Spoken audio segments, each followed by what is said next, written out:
Hey there friends, my name is Connor and this is Vertical Nice, a series on game design. There's lots of ways to look at games that help us to debug our design, lenses to look through that filter out the noise and let us more deeply consider some areas we might otherwise be overlooking. Today, we're talking about the game loop, not only a useful lens in itself, but a way for us to break our game apart and apply different lenses to critical areas of play. To learn why the game loop is so essential to game design, first, we should take a step back and look at some inspirations from outside of games. Jesse Schell of Schell Games says in his book, The Art of Game Design, that a game is a problem-solving activity entered with a playful attitude. When we play games, the game presents us with a goal and some tools, and then it tries to teach us how to use those tools to get what we want. It's not far-fetched to say that a lot of the fun of games is really the fun of learning. If we accept that games are really just little problem-solving activities, then we can certainly find inspiration in our favorite problem-solving friend, the scientific method. The scientific method is the process that we go through to research new topics, to overcome difficult problems, and to answer big questions. We start with, well, the question. What are we trying to learn or accomplish here? This gives us a space to explore, a rough target to look for during our problem-solving process. Once we know what we're trying to discover, we formulate a hypothesis. Basically, we try to speculate on the reality underlying the question that we posed previously. By doing this speculation, it primes our thinking and helps to refine what we're really aiming at with our question. It's something that can be tested. To help design our test, we form a prediction. Based on what we know, if our hypothesis holds, what are we expecting to see happen when we run tests? We anticipate our answers so that we have something to compare our final result to. The next thing we need to do is perform a test. We set up our expectations in the previous steps, so now we need to take some action to collect data so that we can compare it to our previous predictions. Naturally, after performing our test, we need to analyze the result. What did we think would happen? What actually happened? How does that change how we think about things, and where do we go from here? This last part is really crucial. At that moment of analysis, we learn. We didn't just solve that problem, but we've added new grounded data to our knowledge base that will influence any questions and hypotheses going forward.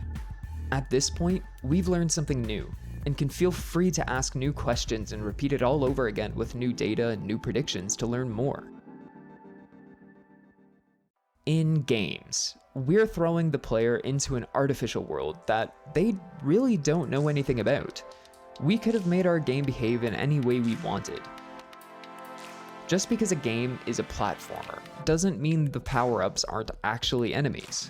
We designed the world's consistency. The only reason that we have any intuition for games is because we come in with an existing mental model. We've played similar games, we've interacted with similar things in the real world, so we have a set of expectations, and we're able to make predictions about how these things will work in this new game. In Rasputin's video, What Games Are Like for Someone Who Doesn't Play Games, we see what actually happens when somebody who doesn't have that mental database built up tries to learn about the game. And it takes longer to get started interacting with things in the way that the designer intended. And they interpret interactions differently than any veteran player would. If a player hasn't played similar games, it's much easier for them to get confused when the game doesn't adequately tell them what's right and wrong. Remember, this is our world, and we're asking them to learn the rules of it.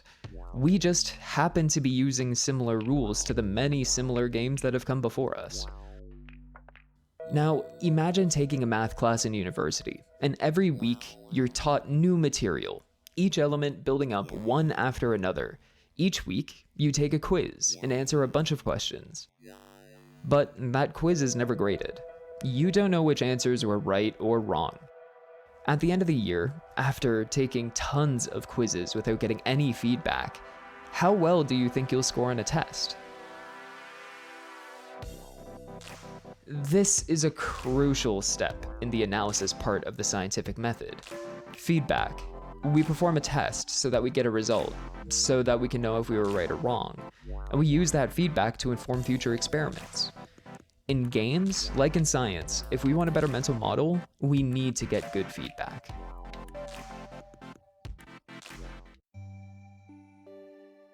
Okay, so what is the game loop then? The game loop, much like the loop involved with the scientific method, is all about solving problems. It's about learning skills. It's about being presented with questions and doing your best with the tools provided to answer them sufficiently. The idea of the game loop is very well described by Spryfox co-founder Dan Cook's 2012 essay Loops and Arcs, available on his Lost Garden blog and also in his IGDA Seattle talk, Game Design Theory I Wish I Knew. We start with a mental model. And what do we know about this game and things related to this game? What goals do we have in mind? In terms of the scientific method, what's our question and what's our hypothesis? Maybe we're fighting a boss in a Zelda game with a big yellow eye.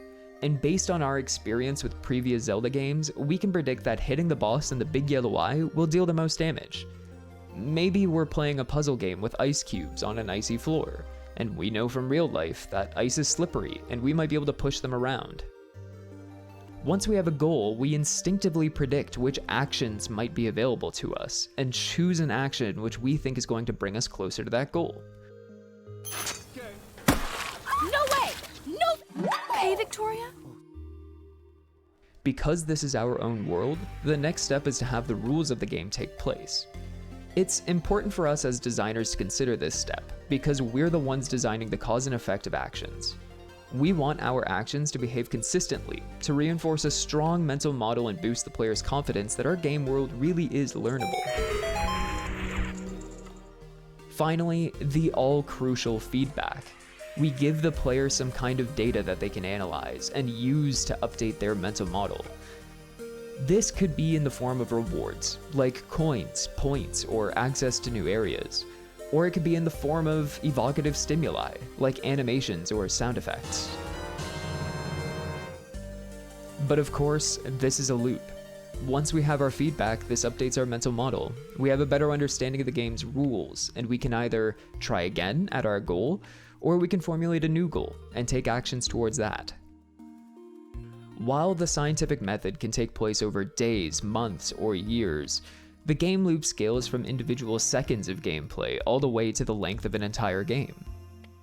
At the end of the day, the game loop is all about learning new skills.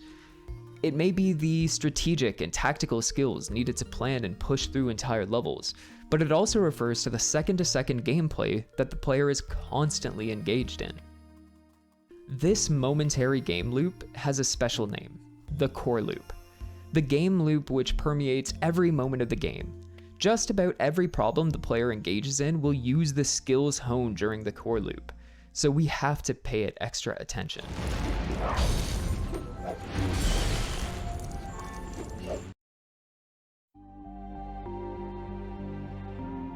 Let's try to break down the loops of the game, The Binding of Isaac. When trying to break down loops, it's best to start at the core loop by thinking about the questions the player is being asked or asking, and the problems that are associated with it. We start in an empty room. Where do we go? We move and explore to an exit. We go through an exit. What do we find? Monsters, loot, walls. Who do we attack first? Where do I run to? What should I collect? We enter another room, and the questions repeat. Where do I run? Who do I kill? What do I collect? Each second, we're running through a series of skills associated with run, kill, collect, be it the mechanical skill of aiming and dodging, or the cognitive skill of planning and prioritizing. We understand that hearts in the top corner mean that we'll be taking damage, that weapon controls mean we'll be killing enemies, and that item controls mean that we'll be collecting either powers or consumables. Doors present a clear goal: explore. Enemies block our path, and by killing them, we get feedback in the form of consumables and continued exploration. We learn that this game is asking us to run, to kill, and to collect. And by doing that, it'll let us, well, continue running, killing, and collecting. It's not surprising that I refer to this core loop as run, kill, collect, as we can see how these three central ideas permeate every action and secondary mechanic, with power-ups, bosses, and enemies all testing, enhancing, and motivating your skills of running, killing, and collecting. Now, the next level of the loop is subjective. Remember, the loop is just a way for us to break a game apart so that we can more meaningfully inspect it. It might be useful for you to look at the spatial breakdowns. What is the player doing in each room, on each floor, on each set of floors, or on each playthrough of the game? Each one proposes its own set of obstacles to overcome, each one presenting new questions to answer, new problems to solve. So how do we go about using this lens? Well, the loop asks us to look at what problems the player is solving, how often, and how exactly we're going about reinforcing them. A key insight with the game loop is the importance of looking out for signs and feedback. Does our loop adequately signal available goals and actions? And does it provide adequate feedback to teach the player more about the game rules after they take an action? Once we know the problems that are being solved and we've identified our loops, we can start considering the player's questions while they engage in those loops. How much health do I have left? How does that enemy die? Which enemies should I hit first? Is the player asking interesting questions? Are we providing tools to answer those questions? Are we asking too many questions at once? By looking at the game as loops, as cycles of learning and problem solving, we can evaluate playtests as learning exercises and sort out where the loop is breaking for players that are getting lost. For example, we can identify the assumptions we're making about our player's initial mental model and see if anything needs more reinforcement through tutorialization. You may not find yourself outright drawing these loops on a sheet of paper, or maybe you will, but the idea of the loop, that games are a series of problem-solving activities, that players solve problems through a combination of past knowledge, clear goals, taking actions, and updating their knowledge through clear and effective feedback, this is the power of the game loop. Alright, now if you really want to digest what we've been talking about today, I have some homework for you. Go play a familiar game or watch a Let's Play, and do your best to identify the game's core loop. More specifically, do your best to answer these 3 questions. What are the moment-to-moment goals of the game, and how do they build up to the larger problems that need to be solved? What skills are needed to accomplish those goals, and how does the game signal to you which actions will get you there? And finally, after taking an action, what feedback does the game provide to you to let you know if you did good or bad, in the form of stimuli like sounds or visual effects, or maybe in rewards like exploration or points?